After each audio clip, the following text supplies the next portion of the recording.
किस्मत कितनी भी रोशन क्यों ना हो, मेहनत की आग में जलना ज़रूरी है। किस्मत कितनी भी रोशन क्यों ना हो, मेहनत की आग में जलना ज़रूरी है। मंजिल चाहे कितनी भी पास हो, कुछ कदम चलना जरूरी है। A very warm and pleasant good morning to all my dear students. मैं हूं अंजू अग्रवाल और मैं जुड़ गई हूं आपके साथ फ्रॉम कॉम्पिटिशन गुरु एकेडमी में। और आज मैं लेके आई हूं आपके लिए एक बेहतरीन मॉडल। हम समझेंगे उस मॉडल के बारे में। तो वो मॉडल है जी CIPP मॉडल। CIPP मॉडल सबसे पहली बात हमें दिया किसने था जी? ये हमें दिया था डेनियल स्टफलबीम ने। किसने जी? डेनियल स्टफलबीम ने। ये मॉडल किसके बारे में बात करता है? प्रोग्राम इवैल्यूएशन के बारे में।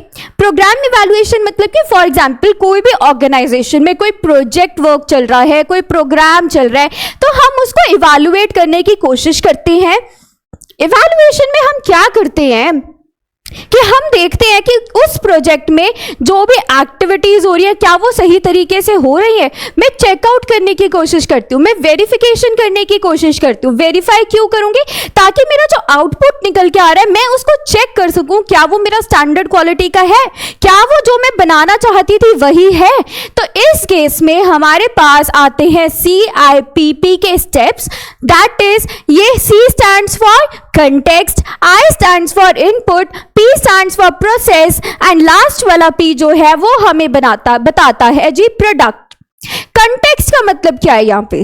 फॉर एग्जाम्पल आप एक सिचुएशन इमेजिन करिए। आप किसी रूम में गए, उसमें कुछ बच्चे थे, वो ना कुछ बात कर रहे थे। तो आप पूछोगे ना कि भाई आपको एकदम से तो समझ में आएगी नहीं। क्यों? क्योंकि आप बीच में गए हो, स्टार्टिंग से बात समझते हैं तभी तो समझ में आती है। तो आप उनसे पूछेंगे कि जी कंटेक्स्ट क्या है, किस बारे में बात कर रहे हो, करना क्या चाह रहे हो, कह क्या रहे हो। तो वो आपको पूरी कहानी बताएंगे कि भाई हम इस बारे में बात कर रहे हैं। तो सिमिलरली जो प्रोग्राम इवैल्यूएशन होता है उसमें हम कंटेक्स्ट का मतलब क्या है कि हमारी नीड्स क्या हैं, मैं करना क्या चाहती हूँ, उससे हमारे ऑब्जेक्टिव्स क्या है, मैं इस सब को करती हूँ इवैल्यूएट। मेरे आउटकम्स क्या आएंगे और मेरे जो इसमें रिसोर्सेज डाले हैं, एनवायरनमेंट क्या है जिसमें मैं ये सब कैरी आउट कर रही हूँ। तो इसको हम चेकआउट करते हैं जी कंटेक्स्ट वाले फेज में। जब हमने ये कर लिया, हमने समझ लिया कि ये इसकी बात है, उसके बाद हम जाते हैं नेक्स्ट स्टेप पे, दैट इज इनपुट। इनपुट का क्या मतलब है? अगर कोई भी चीज है, मुझे कोई भी चीज बनानी है, तो मैं उसके लिए इनपुट क्या दे रही हूं। इस केस में हमारे पास प्रोग्राम इवैल्यूएशन में हम इनपुट्स की कौन कौन से पैरामीटर्स को इवैल्यूएट करते हैं जी? हम देखते हैं हमारे रिसोर्सेज। हमारे रिसोर्सेज क्या है? हमारा जो मैन पावर जिसको लगा के, अगर फॉर एग्जांपल मुझे एक शर्ट बनानी है तो मैं उसमें इनपुट्स देखूंगी। शर्ट के बनाने के लिए मुझे क्या क्या चाहिए रिसोर्सेज में जी? मुझे मैन पावर चाहिए जो वो बनाएगी एक्चुअली शर्ट, मुझे मशीन्स चाहिए, फिक्स्ड एसेट्स मेरे चाहिए, मुझे रॉ मटेरियल्स में शर्ट के लिए कपड़ा चाहिए बेस्ट क्वालिटी का, मुझे थ्रेड्स चाहिए, मुझे बटन्स चाहिए, मुझे कलर्स चाहिए।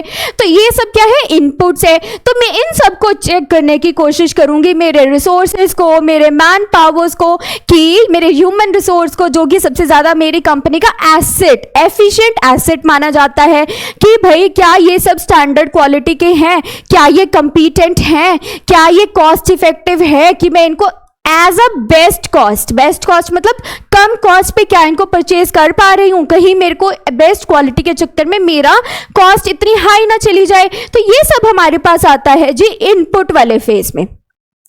इसके बाद अब जब मैंने इनपुट्स चेक कर लिए, इनपुट जाके काम करना शुरू होंगे। तो काम करना जब शुरू होता है सिस्टमैटिकली तरीके से, उसमें मैं करती हूँ नेक्स्ट टाइम पे इवैल्यूएट अपना प्रोसेस, कि भाई वो मेरा पूरा प्रोडक्ट किस प्रोसेस से गुजर रहा है। प्रोसेस में क्या क्या आता है जी? कि जो जो स्टेप्स उसके फॉर एग्जांपल प्रोडक्शन फेज में है, उसकी मार्केटिंग के लिए है, उसको प्रोक्योर करने के लिए है, उसको ट्रांसपोर्ट कस्टमर तक पहुंचाने के लिए है। तो उन स्टेप्स में क्या क्या लूप होल्स हैं, लूप होल्स मतलब कि क्या क्या कमी आ रही है, मैं उनको चेकआउट करके निकालने की कोशिश करती हूँ, ताकि मैं उनको कर सकूं जी इवैल्यूएट और उनकी एफिशिएंसी को बढ़ा सकूं, कि अगर कोई कमी आ रही है मैं उसको दूर कर सकूं। तो प्रोसेस का मतलब है कि मैं स्टेप वाइज वो प्रोडक्ट जो स्टेप्स से गुजर रहा है मैं उसको चेकआउट करने की कोशिश करती हूं। उसके बाद मेरे पास आता है लास्ट वाला क्या P बचा मेरे पास? प्रोडक्ट। प्रोडक्ट। तो प्रोडक्ट का क्या मतलब है, इसके बाद जो मेरा लास्ट आउटकम निकल के आया, फॉर एग्जाम्पल अगर मैंने कोई प्रोडक्ट बनाना था, शर्ट बनानी थी, तो शर्ट कैसे बनी है, अगर मैंने जो स्टैंडर्ड सेट किया था क्या वो उस स्टैंडर्ड की बनी है, क्या वो उस क्वालिटी की बनी है, मेरी टारगेट पॉपुलेशन पे इस चीज का क्या असर पड़ रहा है, मेरी टारगेट पॉपुलेशन को मतलब जिसको मैंने कस्टमर्स को बेचनी थी क्या उनको भी वो शर्ट पसंद आई है। अगर मैंने कोई भी कोर्स निकालना था, फॉर एग्जाम्पल अगर हमारी कॉम्पिटिशन गुरु अकेडमी कोई भी कोर्स निकालती है अपने स्टूडेंट्स के लिए, तो मैं इसमें चेकआउट करूंगी कि वो कोर्स से मेरे स्टूडेंट्स को बेनिफिट हो रहा है या नहीं हो रहा, उनकी डिमांड्स क्या है, अगर वो कोई लूप होल्स है उसमें और वो कोई अच्छी क्वालिटी डिमांड कर रहे हैं तो उसमें क्या क्या उनके डिमांड्स हैं, नीड्स हैं, ऑब्जेक्टिव्स हैं मेरे टारगेट पॉपुलेशन के। तो लास्ट वाले पी में हम इवैल्यूएट करते हैं कि मेरे प्रोडक्ट का एक्चुअली मार्केट में क्या इफेक्ट आया। तो आई होप आपको डैनियल स्टफलबीम का ये CIPP मॉडल क्लियर होगा।